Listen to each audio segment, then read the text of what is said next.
Deep in the heart of the Sussex Weald lies Scarlett's furnace, and 400 years ago Richard Knight was using its power to cast cannon for the Royal Navy. Its two huge water wheels powered the bellows of the furnace and also a boring mill that hollowed out the cannon. Today there is very little left to see of that once great industry. The furnaces have gone to be replaced by water mills that ground flour. Scarlett's Lake is now a picturesque fishing lake. All that is now left of that once great industry are the Hammer Pond lakes and the names left evocatively etched into the landscape. But just as Richard was casting his cannon, in London in 1665, Samuel Pepys was writing in his diary, "Thus this month ends with great sadness upon the public, through the greatness of the plague, everywhere through the kingdom almost." And we can look at that great plague and see similarities with today's pandemic and ask ourselves, did the mills still turn?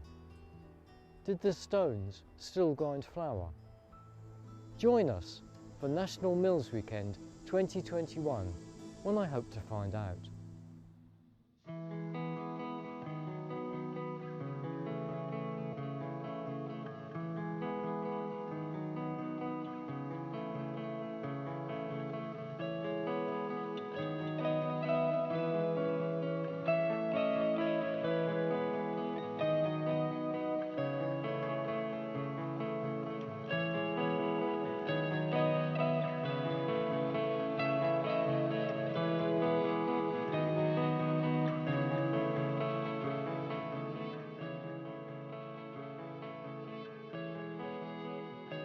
Hello from the mills section.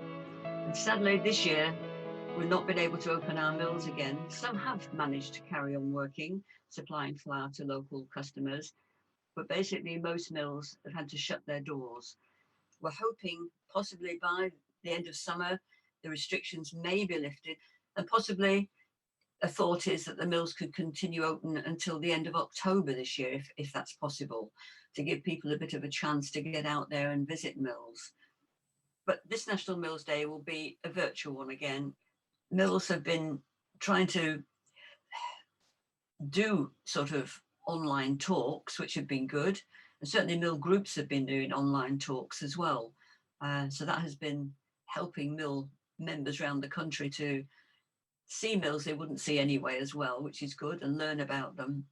So in some ways, the Zoom calls, even though it can get a little bit too many sometimes, have been very helpful to mills. But I think mill group meetings have benefited, because I haven't been to a Welsh mills group or a Midlands mill group meeting for a long time now, but because they're on Zoom, I'm attending them and seeing all the friends online. So it's been really good catching up with people I've not seen for many years, and they've been getting more people on these video calls than they would have got at the actual meeting. So it's been, it's had its benefits, definitely. The millwrights have been kept quite busy during the lockdown. Fortunately, they can work on site on their own or just with two people. So they've been able to carry on doing repairs to mills.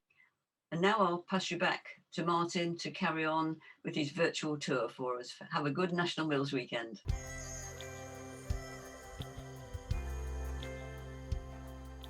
Thanks, Mildred. Today I'm at English Windmill, where the volunteers have given it a set of splendid new sails. We start this year by looking back at 2020, the year of the pandemic. Coronavirus is a national emergency, life-threatening for people of all ages everywhere in the UK. From this evening, I must give the British people a very simple instruction.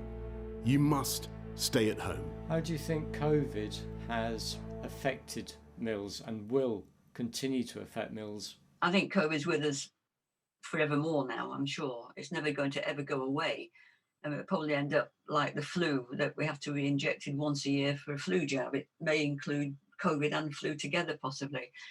I think last year was absolutely unique in the fact that the supermarkets ran out of flour. then the tsunami happened. Obviously, within the first few weeks, the shortage of flour became more and more manifest. And as I know is a very common picture with all of us traditional mills, we were quite simply inundated.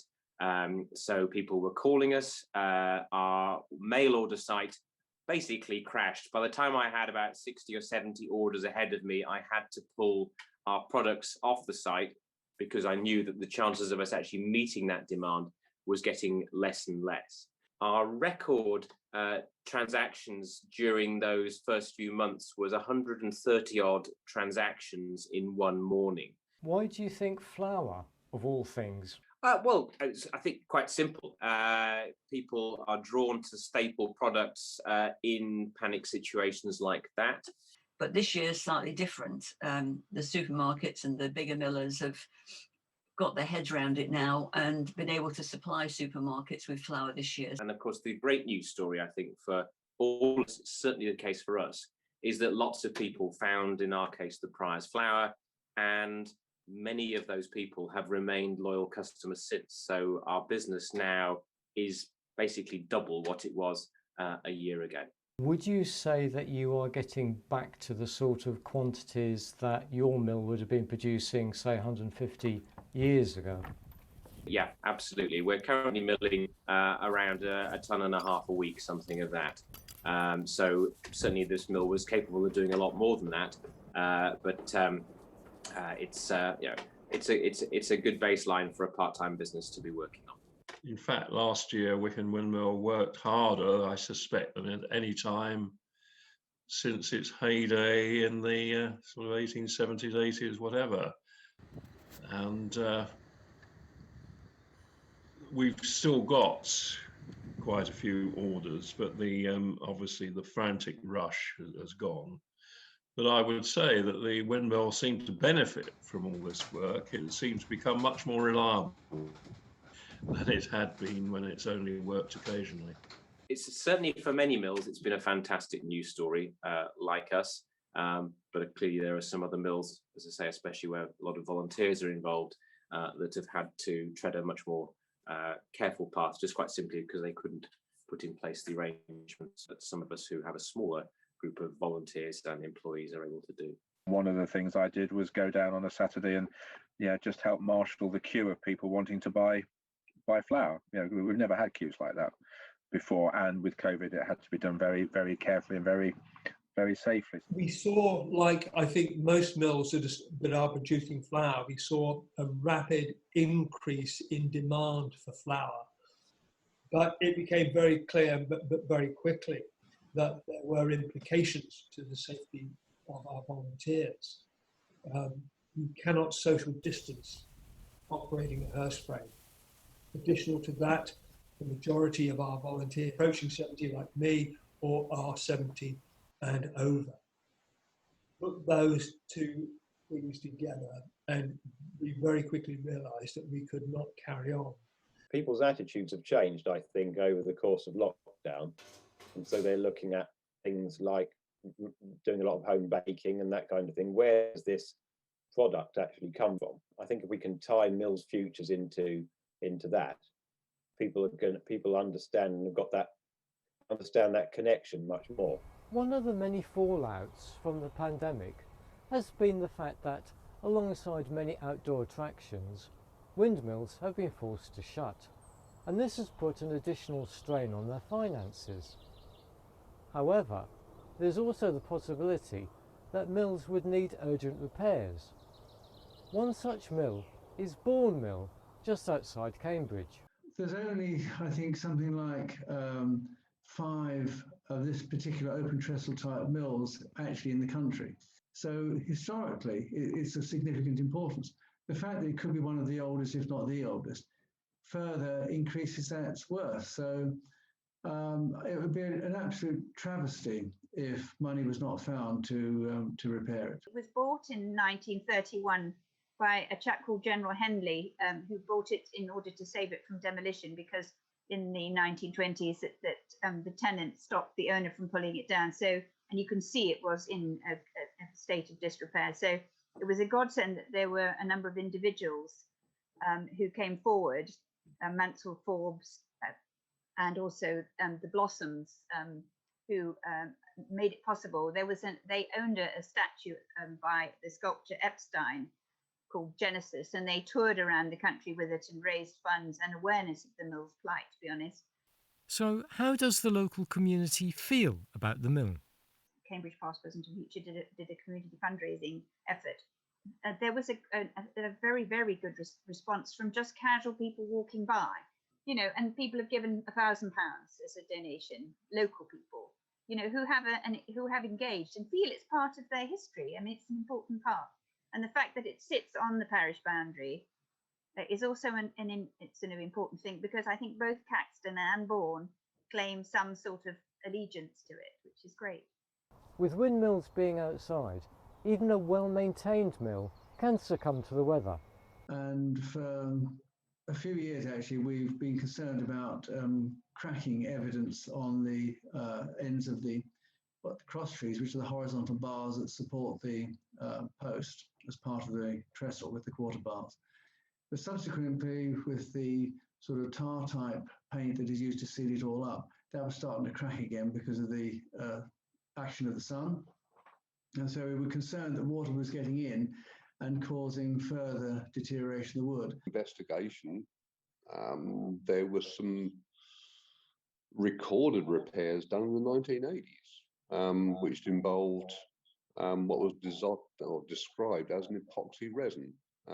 It seems to be a mixture of epoxy and fine sand, but this was used to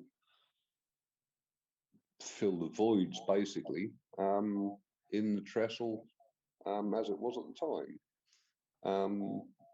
There's now some more decay gone on around the repairs. We've had a little dig around in there.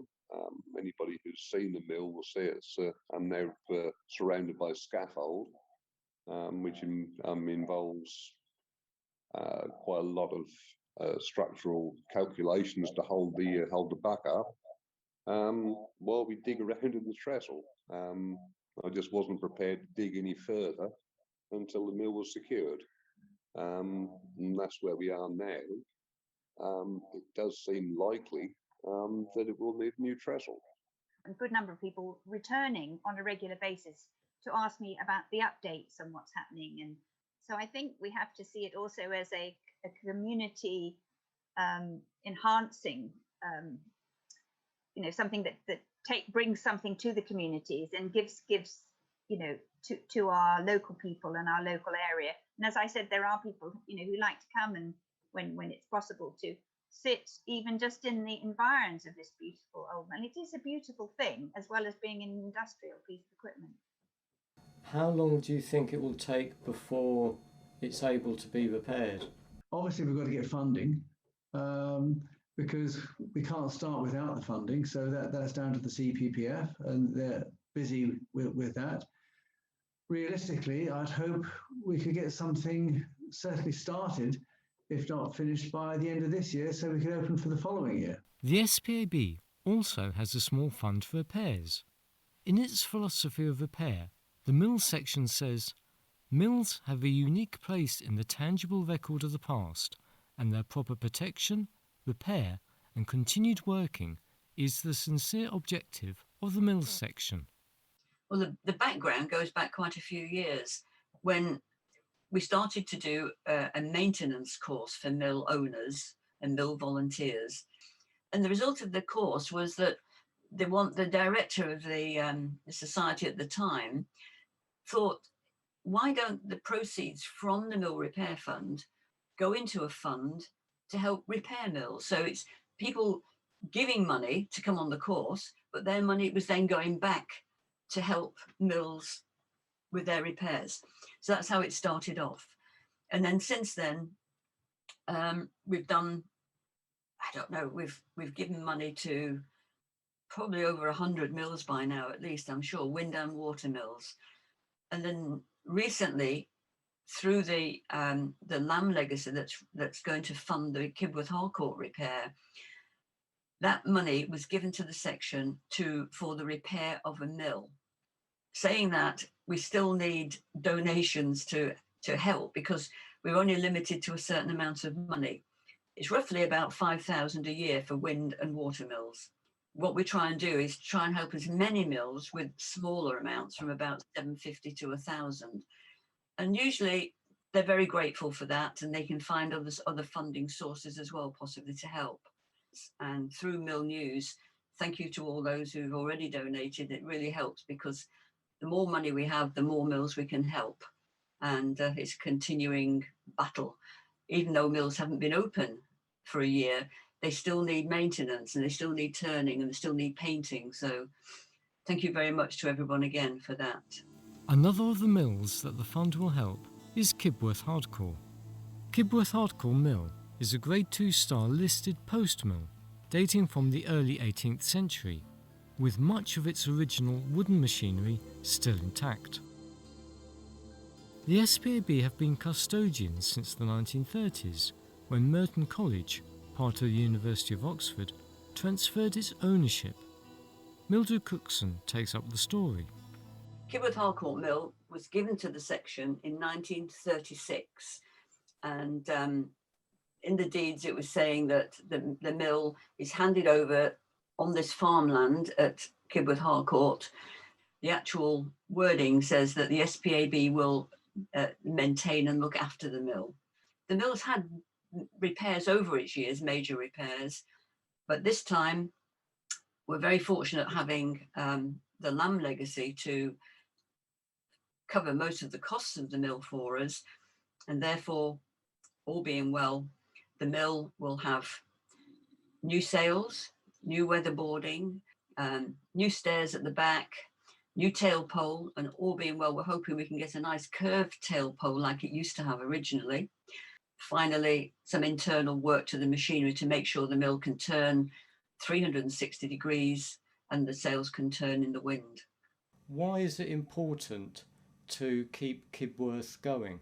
Well, first of all, it's a mill that belongs to the society, and the last post mill in Leicestershire. So it's important that we retain that history of that mill and its working, the way it worked and the way the sales were.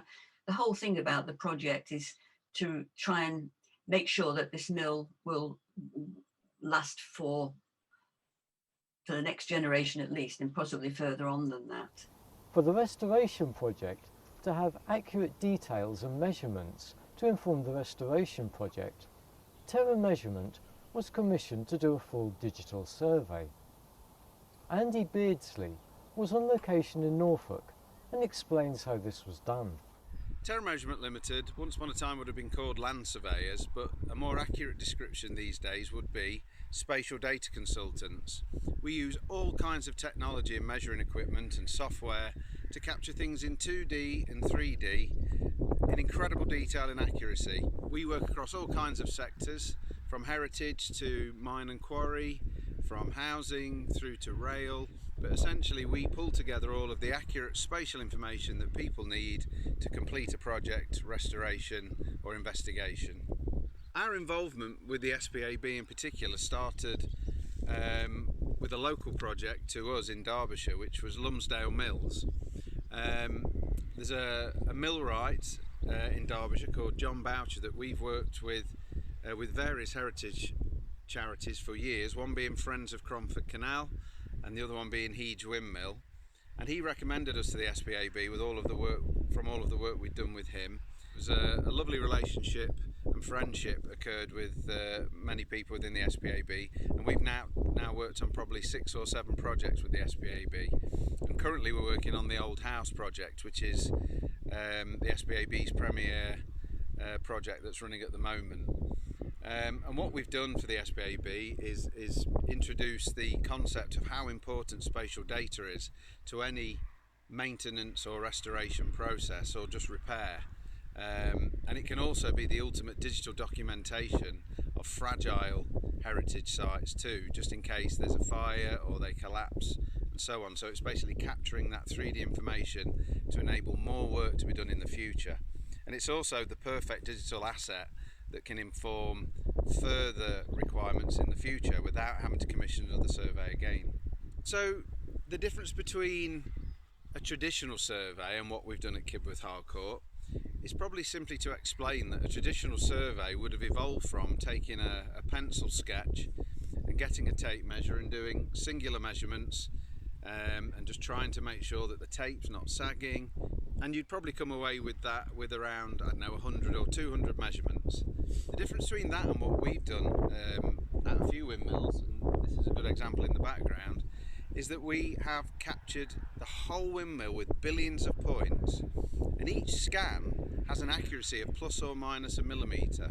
So with high accuracy survey control around that windmill, we're trying to establish something like plus or minus 2 millimetres across the whole windmill. And what that means is we can take any dimension, any slice, any measurement, any angle, and essentially measure anything we want in hindsight, and we could do that anywhere. How we captured that was predominantly with 3D laser scanning.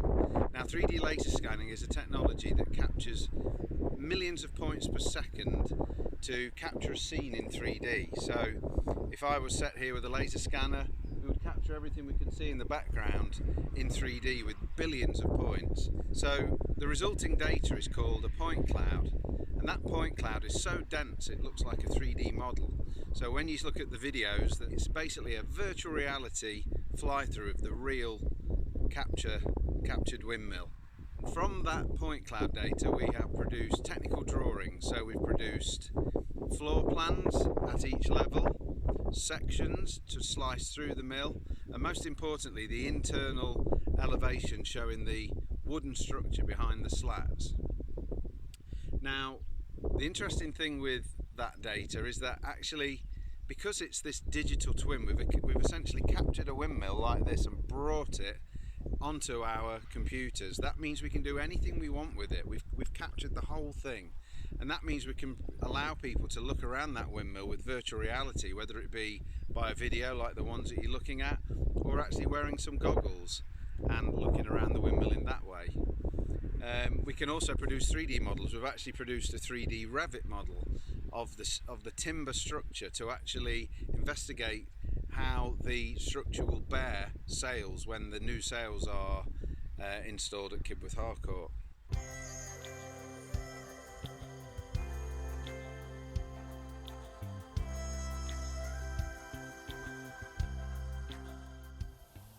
Many mills up and down the country rely on eager volunteers to help out, but due to COVID restrictions, these mills have had to shut. Last year, I spoke to Jim Bailey at Heckington Mill. It could be a problem for them going through this period where the mills are closed. Getting the mill back up again and working isn't just a matter of mechanics of cleaning down, oiling and greasing and checking through machinery before we get it going again. But it's also about the people. The people are the most important part of it, is getting them to happy to volunteer again, one, to give their time, but also to give their time and work in a safe environment. And I hope that other windmills and ourselves to an extent, when we start to bring the volunteers back in again, we can get back to where we were. Will it ever be exactly the same again? Who knows? So this year, I wanted to find out what has happened with Heckington Mill, and I spoke to Charles Pinchbeck, who has taken over the reins from Jim. Well, we had a few weeks where we did shut completely, but then we gradually reopened, selling flour. As it happened, we'd actually got quite a bit ground just before lockdown, which was good, because one of our, it's not even a challenge, one of the facts was the government said absolutely categorically that people over 70 could not volunteer. They couldn't leave their homes, and quite a lot of our group are in that bracket, and it was quite difficult. They go, "Look, I want to come down," and you're going, "It's not our discretion; it's the law. You can't do it." Which is a real sadness, actually. One or two people have said, "You know what? It's not really. I've probably done my time. I don't want to come back." But the majority have and have really enjoyed it. It's fantastic having volunteers and owners who are enthusiastic about the building. How has the local community reacted to you bringing the windmill back? Oh, they love it. I mean, it's been a tremendous response from the local community. I think the first year, when we'd only just sort of got around to very basic clearing work and I was trying to make the mill a bit waterproof, we opened it for the first time in 60 years probably, and 500 people came round. But what exactly do the volunteers get from their experiences helping out at a windmill? What are their stories? At least 2 of us would not be here if it wasn't for preserving the mill. Okay, how I got involved in it is because we're fortunate to live in the miller's cottage next to it. So we have the privilege of living next to the mill, and I enjoy volunteering and being part of it because it is a fantastic piece of industrial history, really. And there are not many that have survived, so we're fortunate. My background is that I was a professional flour miller for 35 years after leaving university. And once I became known that we were going to be living in Bourne, one weekend when I was down, I went across to the village and went to the church. And after the service, met somebody, David Newson, just chatting generally, and he said that he was the chairman of the volunteer group at the Bourne Windmill. When he found out that I was actually a flour miller by profession, probably said, "You must become one of our volunteers." We have the opportunity of interacting with it, the actual idea of being able to move the sails around, moving the windmill around on open afternoons. I mean, people love it. It's incredible how easily it will go around. And the children, as Kate said, just absolutely love to be able to push this mill around. And that's something they can go back and tell their friends at school the following day. I was sort of in an office job and I wanted something to do with my hands at the weekend. And there aren't many places you can work on a 500-year-old building. And, no, that's true. It's a privilege, I thought. We just enjoy the practical work, the sort of camaraderie bit of it, the problem solving. Yeah. It's just, and Brian making us tea. Yeah, just keeps you going actually. I like working with wood, and I'd worked on windmills before, and I wanted to give something back to the community, I suppose. They've got places to be, and I think one of the joys of them is you can actually see what is happening visually and understand it. And I think that everybody that goes around these days, we're sitting with our screens and there's a plug and that's about all we know. Yeah, and goodness knows what's going on inside. Whereas the mill, you actually get inside it. You're actually inside the machine and you see, this wheel turns this way, it moves this shakes that, this pushes the grain there, and out it comes. You can actually see exactly what's happening. It's actually very easy to understand, and I think that's part of the attraction of it. It's very appealing. I think also there's a great deal of engagement with local communities and other groups of that have an interest. So there are historical groups, local history groups. There are U3As, WIs. There are visiting people who come a long way, groups of people who come and make the mill a focal point. In the early days, the village was really divided on whether it was worth saving the mill or not, and whether they should be given the effort and money to achieve that. But as the pragmatists won and the mill started to recover, we have won over, all of the village. In fact, some of the greatest advocates to leave it alone, at least one of them is now a trustee of the trust. So it's really brought the village together. The New Economics Foundation has a list of 5 points it feels are important to people's happiness and well-being. These are: connect, keep learning, be curious, keep active, and of course, volunteer. Now, I'm not a millwright and I'm not a carpenter, but I really enjoy helping out at my local mill. So In order to do this, I need to move this wheelbarrow.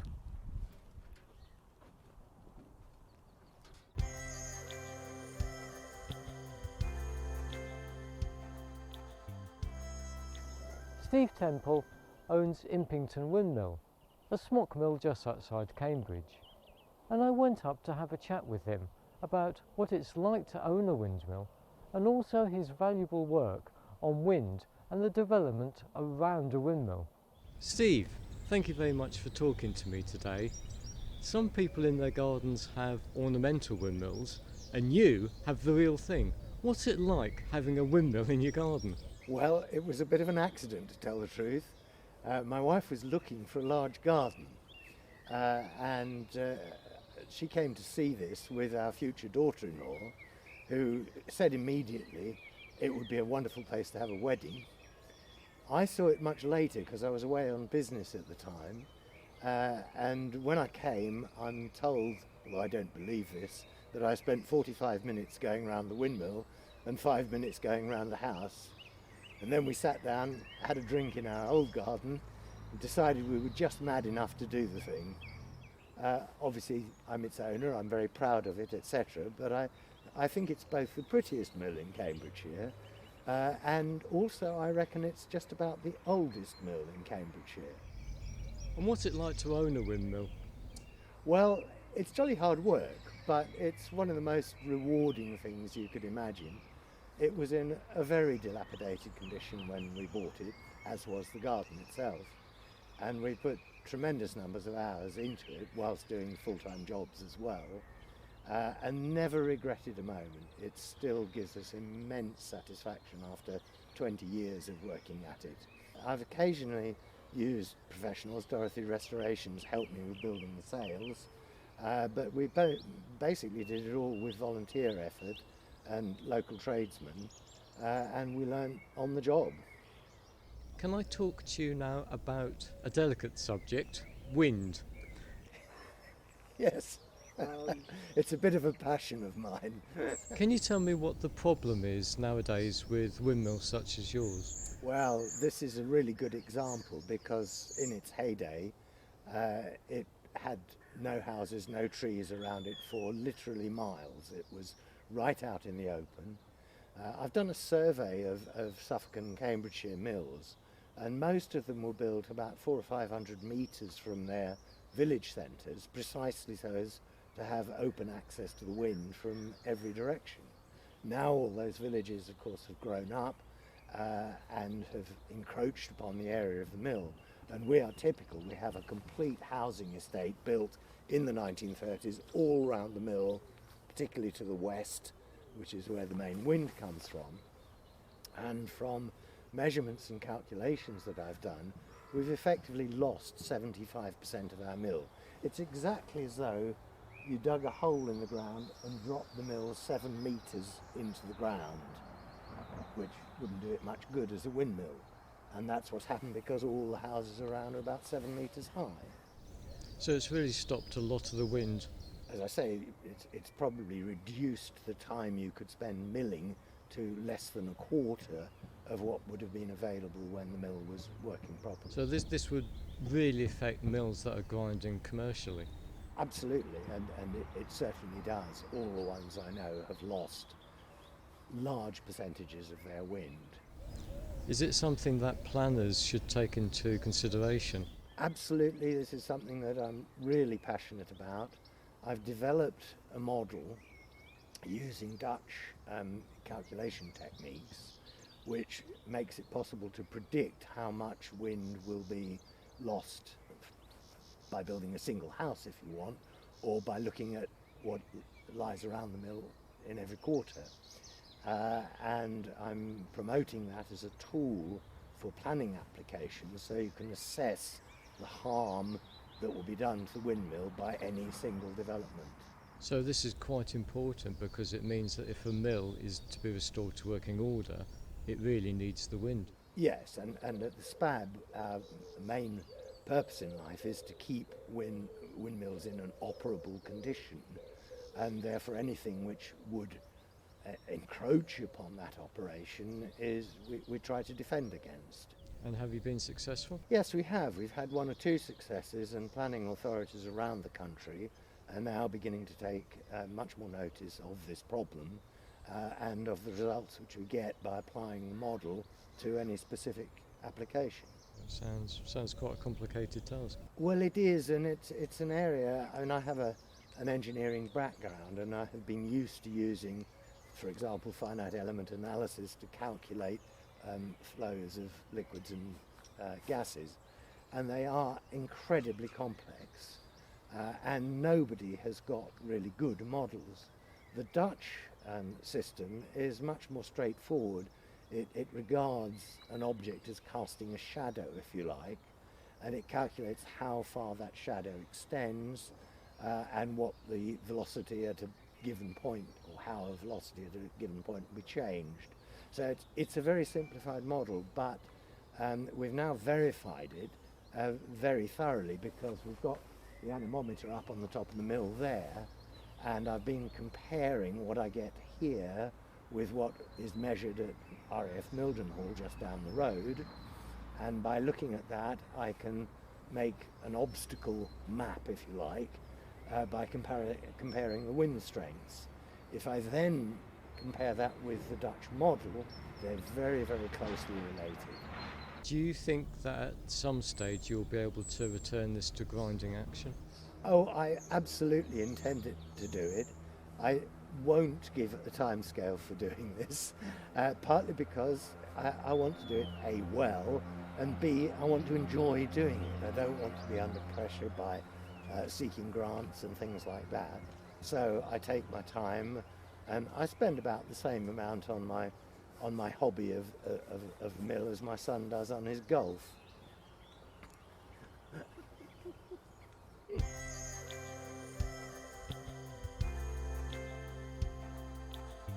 I recently caught up for a chat with Bill Griffiths, the roving millwright, and I asked him, how did he become a millwright? How did I become a millwright? I played with a lot of Meccano and Lego as a child, and the fascination has just taken off from there, really. I was about 7, and I went to school with the grandson of the last miller at Wick Market Watermill. And I went to see him one day. We went over to the mill, and they realised that I was vaguely interested, and they turned the wheel on for me, and it made a very, very captivating noise, a very captivating sound, and that stayed with me all my life. And I guess that's where it all started from. When I was 56, my father died. I'd just become free of a lot of the attachments of life, like sort of marriages and mortgages and houses and that sort of stuff. I was pretty fed up with my job. By this point, I was designing refrigeration systems for sort of big commercial stuff. Pretty bored. And one Friday lunchtime, over a glass of red wine, I decided to be a millwright, and that was 7 years ago. I never went back to my previous job. I have a rather romanticised idea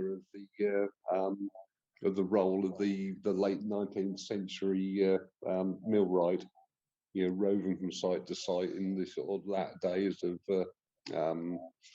the productive use of wind and water powered mills. So you roved down to Great Chisel. Chisel is it's a lovely little mill. It's very, very original. It was a stupid thing to build in 1819, an open trestle post mill. That's everybody else was building tower mills or nice big efficient post mills if they're building a post mill. But nonetheless, when I got my hands on it, it was all there. All of the major timbers were there. Some of the major timbers are fascinating. Some of them, there's a piece of oak whip incorporated in the original structure. It's a second-hand piece of timber from 1819. What was the problem with that windmill? It got a tarpaulin on the roof. That was the big problem. The roof leaked. Most of the weatherboards leaked.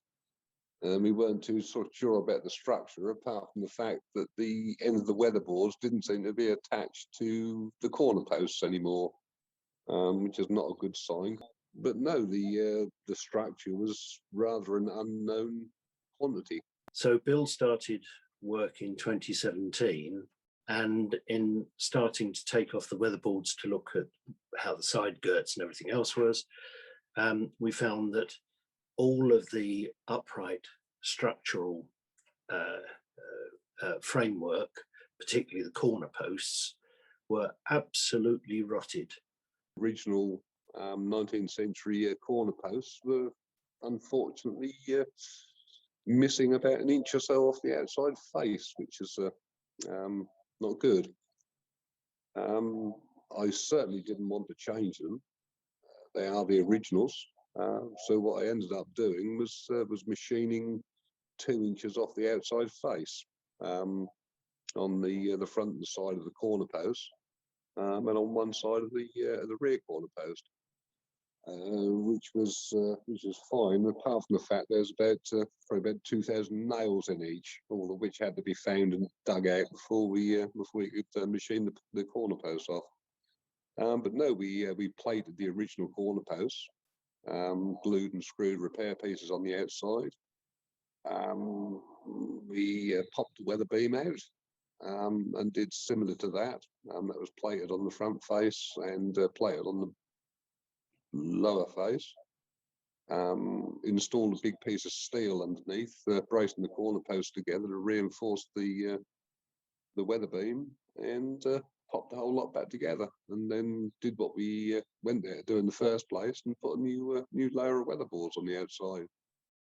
Now that it's done and the flashing is done neatly round it, we are absolutely thrilled with, because it looks the part and we know it's there for scores of years. The general structure, we decided that we would put the fantail back together because we thought, as it's the only one of the 7 open trestle post mills that has a tail structure, it really ought to use its unique feature. When I was about 10, I had a copy of Discovering Windmills by John Vince, I believe it was, and it had a photograph of Great Chisel post milling, and it always offended me.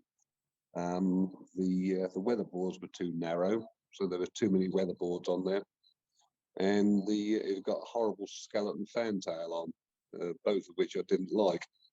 And I didn't imagine aged 10 that some 50 years later I was going to be responsible for taking the weatherboard, sorting the weatherboards out. And subsequent to that, there's fantastic local interest at Chisel. The mill is leased on a long lease by a village trust who look after the mill and fundraise. And they felt able to find the funds to get the winding gear sorted out. So the skeleton fantail went in the bonfire, and I fitted a new fantail about a year, 18 months ago. We've had it turning the wind. The original trestle was okay. Made new fan carriage for it with the original metalwork in it. We've had it turning the wind. It's turned on several occasions. We had it ready for an event, a reopening on June the 8th in 2019, which the pop singer Sam Smith performed, because he had actually lived in Great Chisel at one stage. But yeah, that was a fascinating job. Like I say, it's a lovely mill, and it was nice to be the first modern millwright to lay hands on the structure.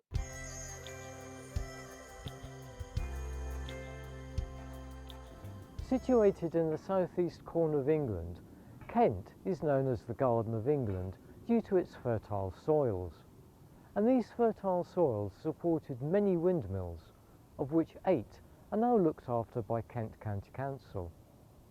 Luke Borwick is Kent's Conservation Officer. My role is the conservation officer for Kent County Council, and the conservation team are responsible for managing the repair and the maintenance of the windmills.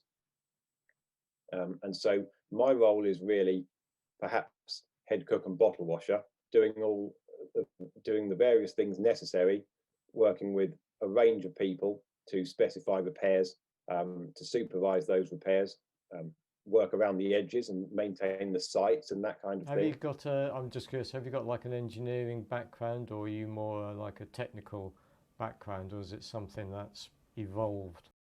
I'd love to say I was a fully qualified engineer or architect. I'm neither of those things. My background is in archaeology and building surveying, but also a great love of mills for many years. And so I think the combination of those skills plus an interest and a few technical abilities really is an ideal combination for this job. You need to have an understanding of the buildings as machines, not just buildings in their own right.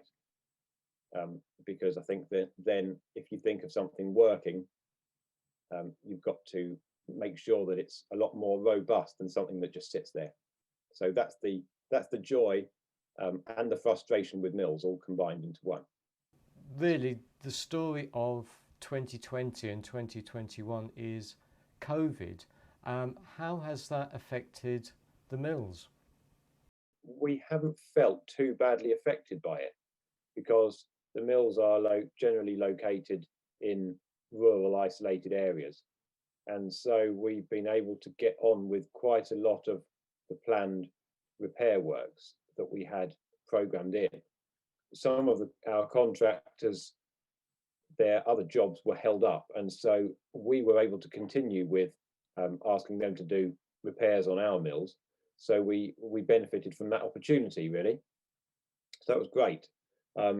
That involved working on two sites. One of them was West Kingsdown Mill, which is in the west of the county, and one of them is Herne Mill in the sort of northeast of the county, where we had to do some emergency dismantling work. So yeah, it was overall, I can't really grumble. Why originally did Kent County Council want to get involved with windmills? Well, really, I think that Kent County Council saw itself as the owner of last resort at the time that they started to get interested in preserving some of the mills, some of the typical mills in the county. There weren't very many groups and societies able to take them on. And so we kind of led by example. It's a brilliant blend of county council responsibility for the maintenance and upkeep and repair of the windmills, and people on the ground locally, the volunteers giving up their time. Peter Bourne explained in 2014 how this works in practice for Cranbrook Windmill. The County Council are responsible for the structure of the mill, and the Cranbrook Windmill Association look after it on a day-to-day basis. Effectively, we're custodians. We ensure that the building is open for visits by the public and by schools as much as we possibly can. Our limiting factors are really the public want to come 7 days a week, 24 hours a day, and whenever we open for the public, we require 7 or 8 stewards to be present. The main message I would say is that mills are best looked after locally. It's absolutely vital to have local interest in their future, because that's the local people are going to campaign for their own mill, because it's part of their village, and they're going to be really pleased if we look after it right. They're not going to be pleased if we don't. KCC are responsible for 8 windmills, and 4 of these I would deem active mills. So they've got turning sails and fantails, or sweeps down here in Kent, which is the word for sails. And of those 4, 2 are in a condition able to mill flour by wind power at the moment, and we're hoping to bring another 2 up to speed when this programme of work is finished. Cranbrook Mill and Draper's Mill at Margate are two of the ones that actually are able to grind corn by wind power. And at the moment, we've got some work going on to Cranbrook Mill, so that's out of action temporarily. But we hope to bring up Stelling Minnis Mill and Herne Mill, possibly even Mepham Mill as well, and add those in. So we will have quite a portfolio of mills able to work as they were intended to do.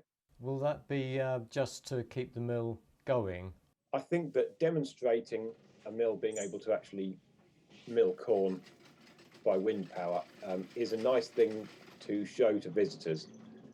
I don't really think that it's going to contribute very much to their upkeep. It's just another thing that's going to draw the visitors in and attract them to come and see and enjoy the building. So, because I think that I don't think that milling commercially is really a viable option for the Kent County Council mills, which are run by a team of volunteers. Certainly in the case of Cranbrook, it's really the only one that I know. It is absolutely vital to keep it working. The windmill is not just the building, it's the machinery. And unless the machinery is used and the sweeps are turned, then the building and the machinery will deteriorate very quickly. The main thing is to keep the weatherboarding painted and or tarred, depending on whether it's a white painted mill or a black tarred one. And to keep the sails in good condition, you really got to keep up with the maintenance inspections, keep looking at them. And the best, really the most effective and best way to maintain a mill is to keep it running. Keep those sails turning, keep the fantails turning, keep the caps turning, and keep them alive and keep people interested in them.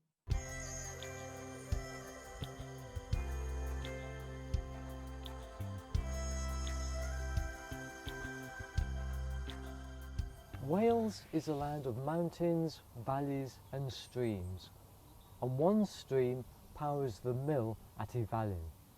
Welcome to Yvalin. This is a 12th century watermill.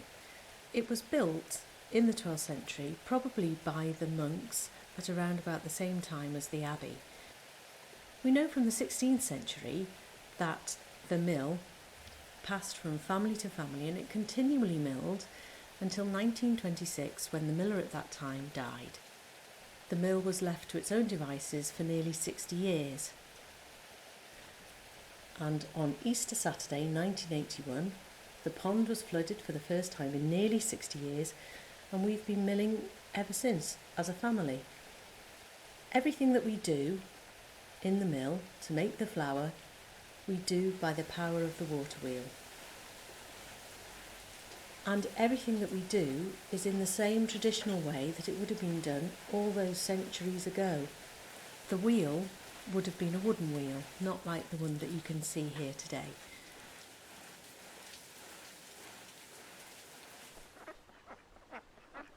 At the top of the pond, we have a herb and sensory garden.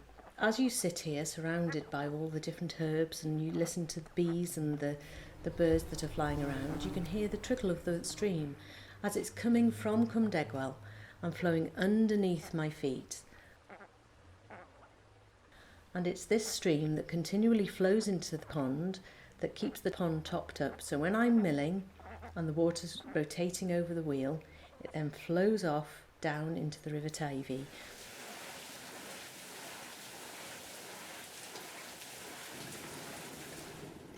And when you come inside the mill, you can see how the wheel, when it's turning outside, then links into the machinery, and all the wheels and the cogs within the machinery then turn the huge millstones which sit just above the machinery on the second floor of the mill, and those millstones then grind the grain into flour.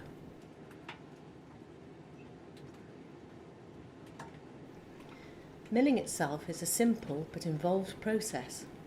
And to start with, what we have to do is get the grain and then take the grain right from the bottom of the mill up to the top of the mill. And when we start the milling process, we take the grain in a sack and we hoist it to the top floor of the mill using the same old traditional sack hoist, and it's the original one that was here when my dad started his renovation.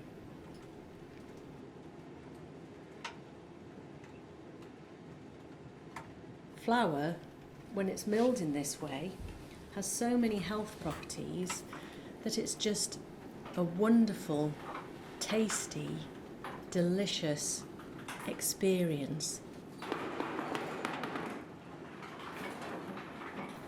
And at Avelin, we mill wheat, rye, spelt and barley, and we only use a small select number of family-run farms, and they are either in Wales or in England.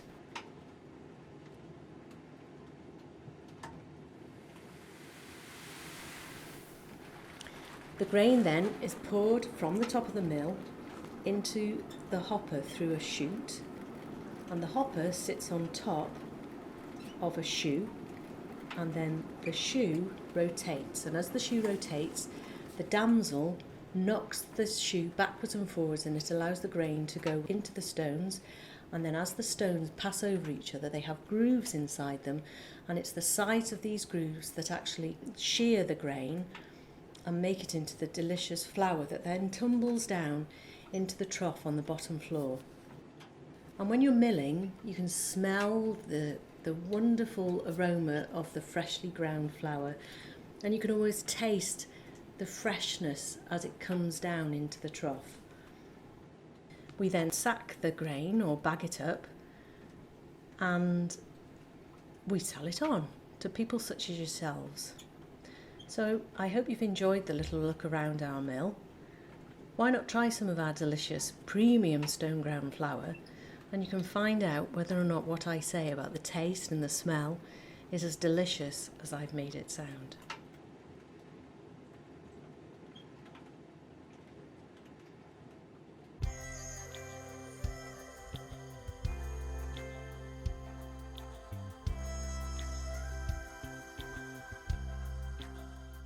Recently, I had a chat with Dave Pearce, who helps to run Wickham Mill and is part of the Cambridge Millwrights Partnership. I was brought up in East Kent, and I have a vivid memory of about when I was about 4 or 5, being in a car at night with my mum and dad and wanting to know what that strange building was. And this was the SPAB Windmill in the Isle of Thanet. And ever since, I've had a bit of a fascination. As an engineer, windmills are interesting anyway, but it's as though you're trying to do an impossible task, getting an uncontrollable force like the wind and making use of it. I was involved at the Thalnetham windmill restoration in Suffolk for years. And when that was nearing an end, still remaining an addict, I thought, well, why don't we restore Wickham Windmill, which was a prime example of a derelict. It was very derelict, but it was also essentially had been left as it had last worked in the 1930s and had just been gently falling to pieces. Fortunately, Chris Wilson of Over Windmill had put a temporary cap on it, and that saved it. And so in 1987, I was instrumental in getting, dragooning various of my friends and acquaintances into helping. By about the year 2000, we had this problem. We'd got a complete and operational windmill, and we hadn't thought what we were going to do with it.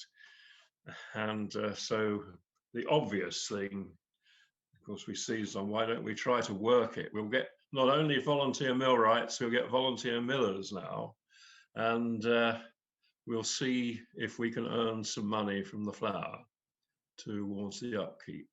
And that's basically what we've done. It's been a hand-to-mouth existence these many years. But, well, I shall be down there tomorrow, and there should be enough wind to drive it. It will be the 25th anniversary of putting the sails back on the mill. So they went on in 1996, and this was a tremendous activity, but we put the sails up by hand in the traditional method without benefit of a crane, anything like that. So blocks and tackle and ropes and lots of people. As long as we can keep up the partnership that owns it and keep up the volunteers who also come and help with it, I think we can keep going. And certainly there's enough interest at the moment. The mill belongs to 11 lunatics, shall we say, including me, and it's. I think it's sustainable. Obviously, with all human activities, they can come to a stop, but I'm hopeful that Wicken will continue.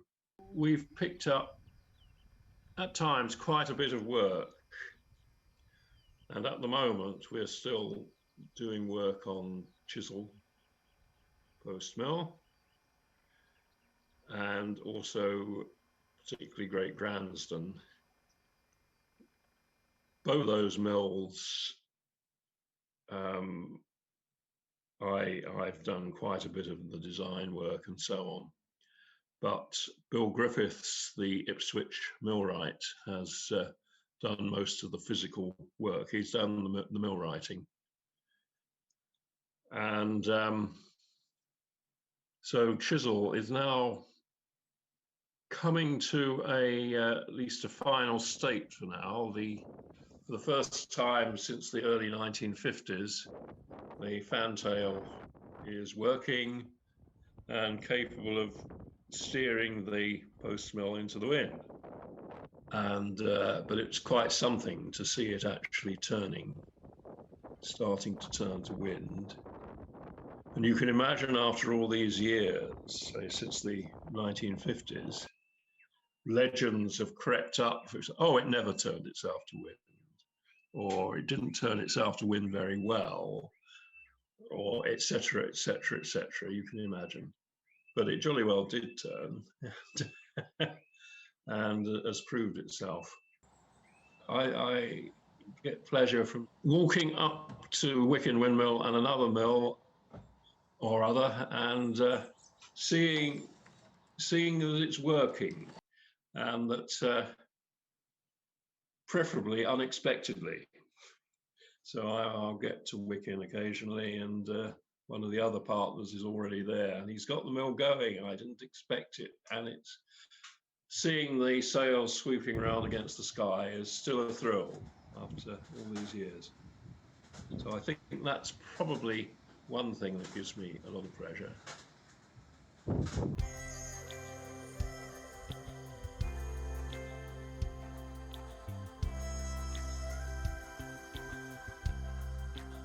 So that brings us to the end of Mills Weekend 2021.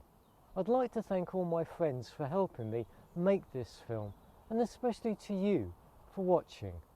Have a great National Mills Weekend and keep safe.